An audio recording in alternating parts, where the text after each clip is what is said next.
I'm Scott Fishman. I'm John Dwoskin. And this is the 7-Minute Salesman. Welcome, everybody.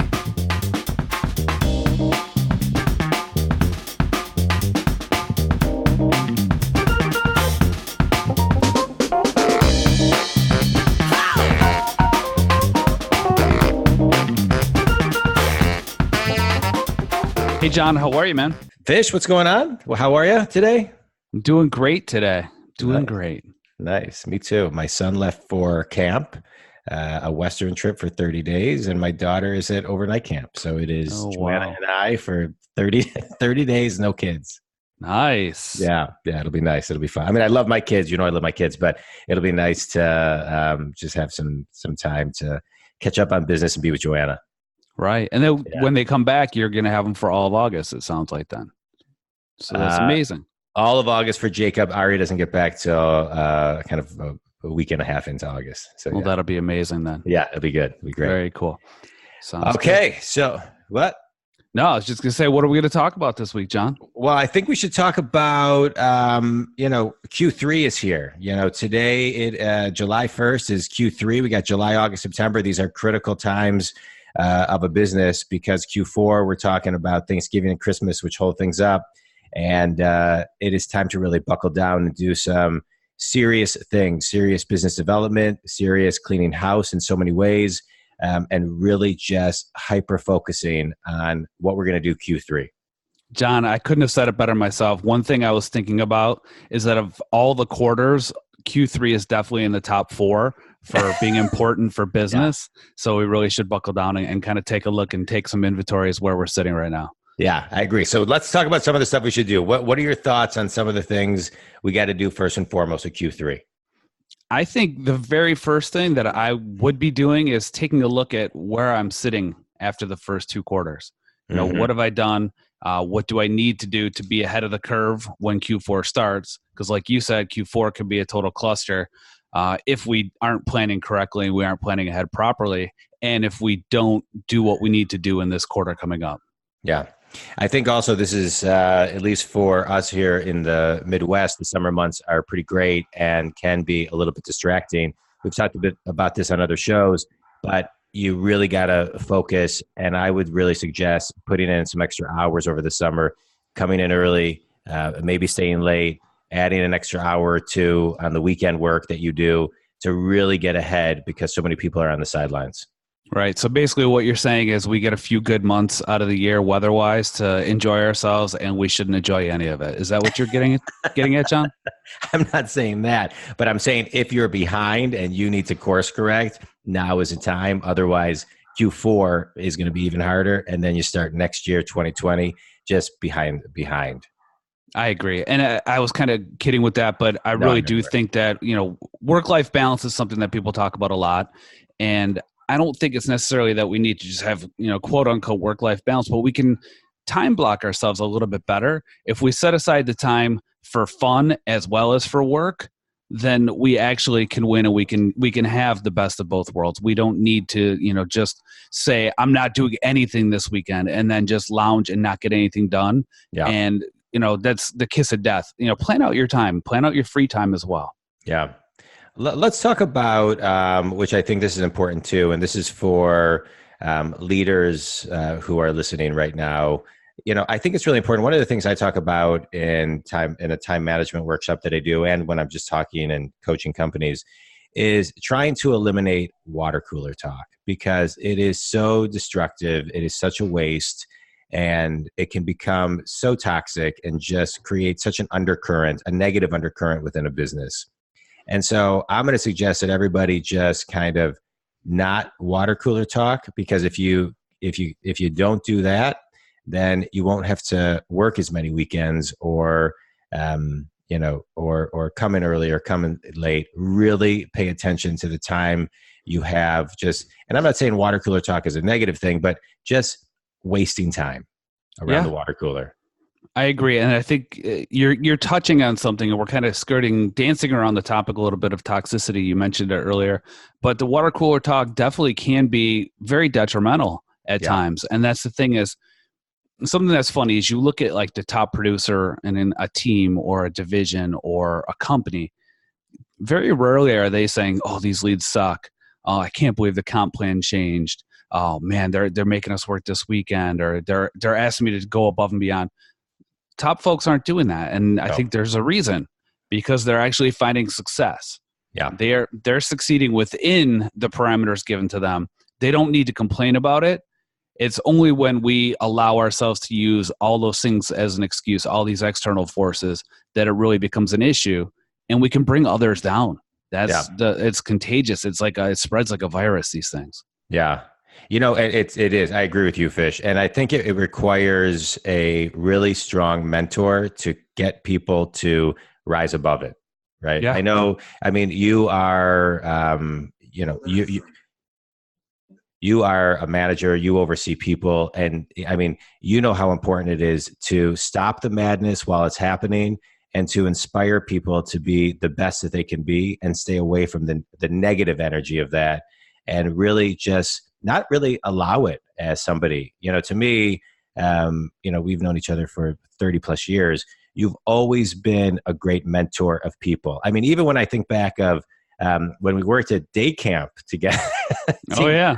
together, I mean, you were, I mean, just such a great mentor to the kids and just in general. So can you kind of talk, I would love to hear your thoughts on the importance of mentorship and leadership and not allowing that type of behavior.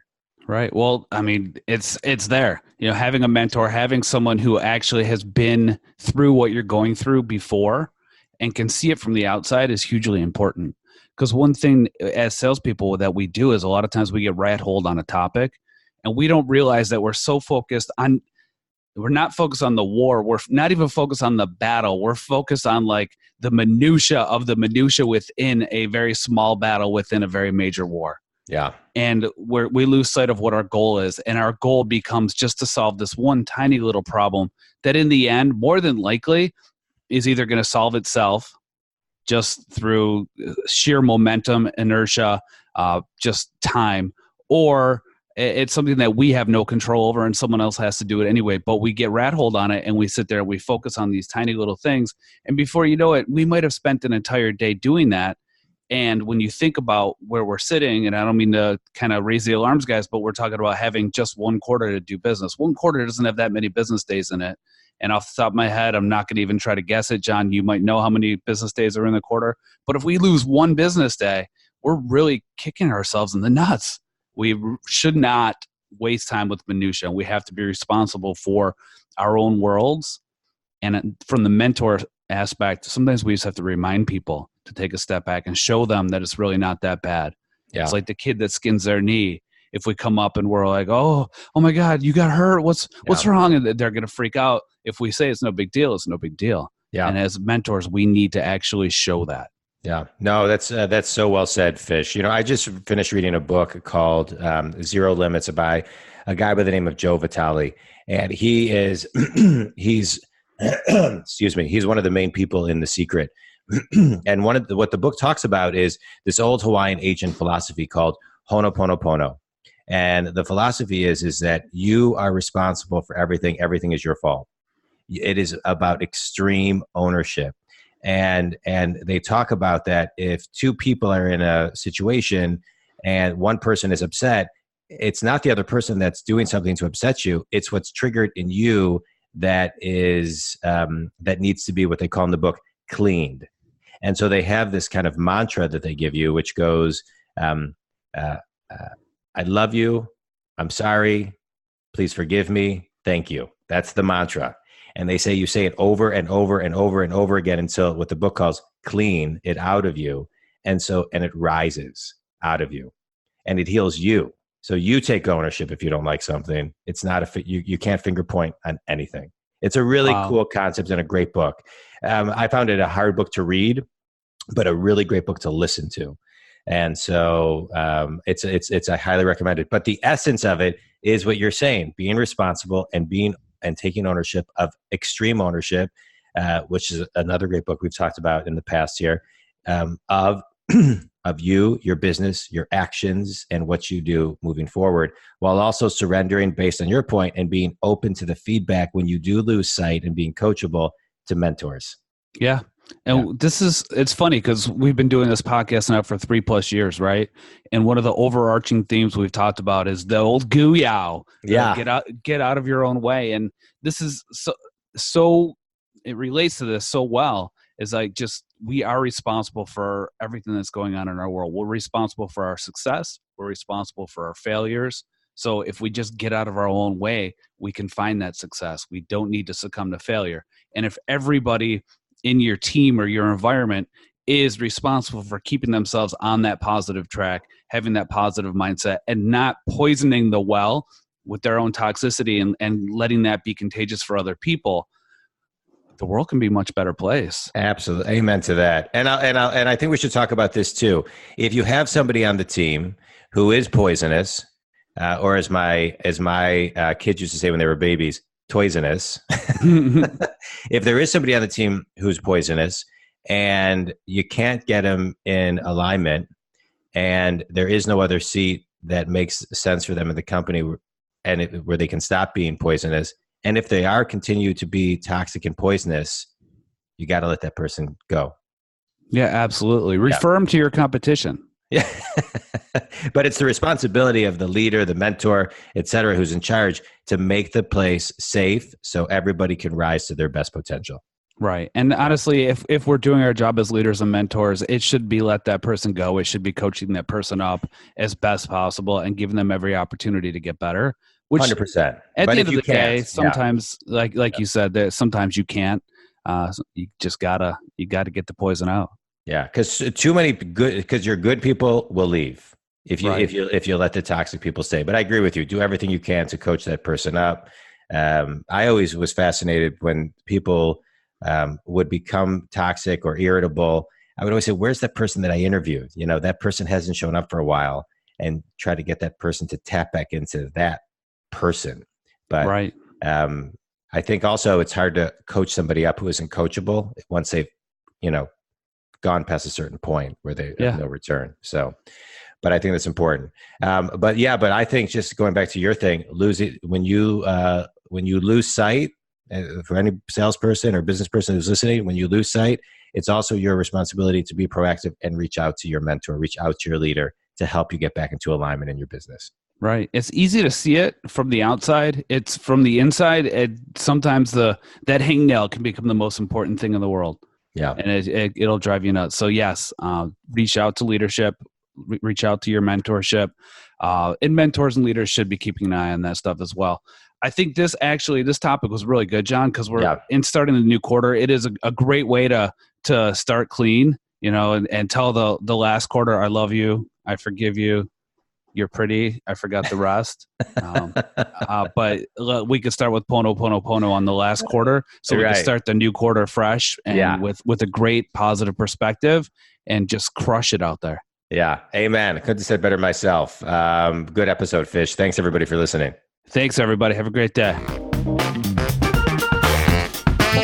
Thanks everybody for listening. Now, no excuses. It's time to put everything you listen to into action. Stop bullshitting yourself. Stop lying to yourself. Stop listening and doing nothing with this information. Take this information, implement it into your day, kick some ass, grow your business, grow your sales, make more money, have more fun, have a better life, period. The end. What he said.